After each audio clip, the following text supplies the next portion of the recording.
बयनिसिमबो खुलुमनाय जासिग्रोबाय। Prime 24 headlines पर्टेल निउज चेनेल बेखौ गायसननाया दिनैजों 2 बोसोर जाबाय। दा बेवहाय दिनैनि बे गायसन सानजों लोब्बा लाखिनानै जा सावरायमेल, बे सावरायमेलनि गेजेरजों गुसुङै बेखौल' आं फोरमायनो सानदों। जिहेतु निउज मिडियाया जेनेरेल पाब्लिकनो खौरां दैथायनांगौ आरो बै खौरांफोरा अथेन्टिक माखासे निउसफोरा पाब्लिश जायोब्ला अब्लाना मोजां। बेजों लोगोसे जोङो नुनो मोनदों दिनैनि दिनाव गोबां सुबुंफ्रा गावबागाव मोनसे पर्टेल माने इउटिउबाव मोनसे एकाउन्ट खुलिनानै बेवहायनो निउस फोसावनो नाजानाय मानाय बेबायदि जानायखौ जों नुदों।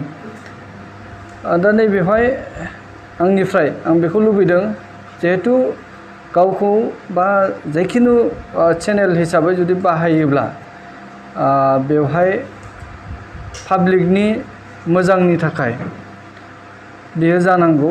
लोगोसे जिहेतु इनफरमेटिभ जानांगौ आरो बे इनफरमेशना अथेन्टिक जायोब्ला मोजां। बेनिखायनो दिनै नैबे गोथार बुब्लियाव बेखौनो लुबैदों जे जायफोर फोसावजागोन बा निउस जागोन बियो बर' समाजनि जेंनाखौ सुस्रांनायनि लामा हिसाबै बियो जायोब्ला मोजां।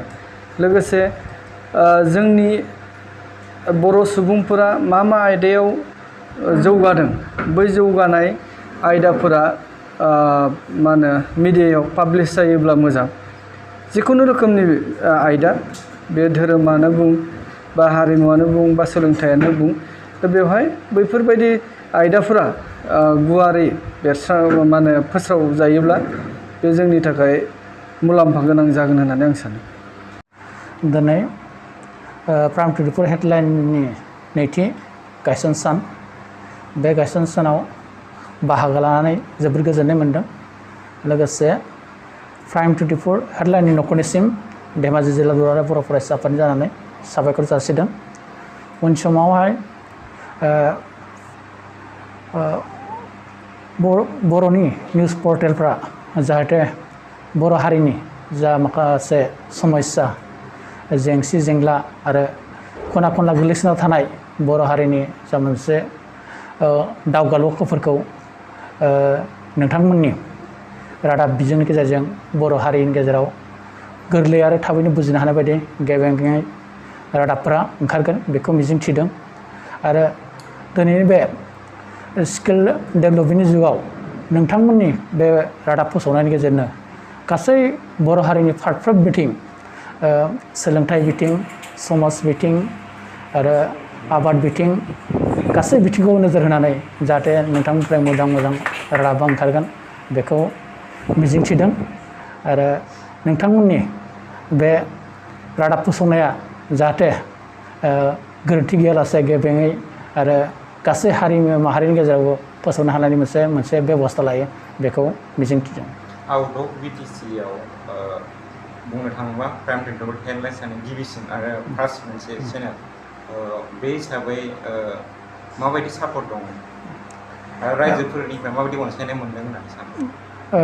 दिनै आउट अफ बिटिसिनि बाहेराव जोङो बेखौनो साबायखर होनांगोन नोंथांमोननि प्राइम 24 हेडलाइन्सखौ। मानोना जोंनि हारिनि गेजेराव दिनैसिम इलेक्ट्रनिक मिडिया गैया। जाहेथु नोंथांमोननि बे पर्टेलनि गेजेरजोंनो जोङो जोंनि माखासे समाजनि जा समस्याफोर बेखौ मोनदांनो मोनदों। बेनि थाखायनो जोङो साबायखर होनांगोन नोंथांमोननि बे निउसफोरखौ, बे पर्टेलखौ। आरो उन समावबो बेबायदिनो आवगायलांगोन होननानै आसा खालामो। आरो जों दुलाराय बर' फरायसा धेमाजि जिल्ला हिसाबै जोङो 100% सापर्ट दं। जाहाथे नोंथांमोननि बे फोसावनायनि गेजेरजोंनो जाहाथे जोंनि बर' समाजा मोनसे गोथों लामा मिथिसारनो मोनो बेखौ जों लुबैगोन। नोंथांमोननि बयनिसिमबो दुलाराय बर' गुदि फोरोंगिरि आफादनि आरो बर' थुनलाइ आफादनिफ्राय आं नोंथांमोननो बेखौनो फोरमायनो सानदों,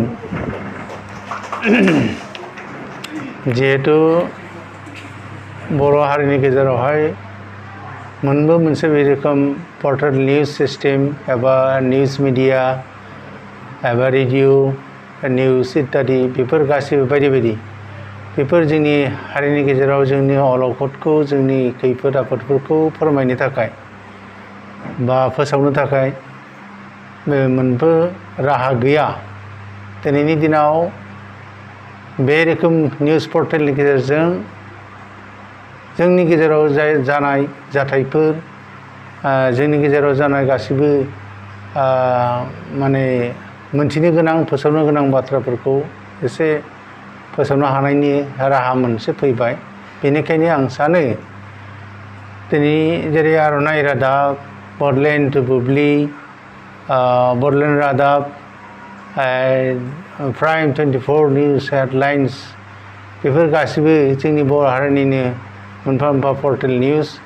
आं सानो बेफोर पर्टेल निउसनि गेजेरजों जोंनि बर' हारिनि मोनफ्रोमबो फोसावनो गोनां आयदाफोरखौ फोसावनो हाथों आरो मोगथां महर मोनथों आरो हारिया मोनसे जाफुंसार हारि हिसाबै बयजोंबो मुलुगाव मिथिसार जानो हाथों बेखौनो आं बुंनो सानबाय। एसेनोसै, गोजोन्थों।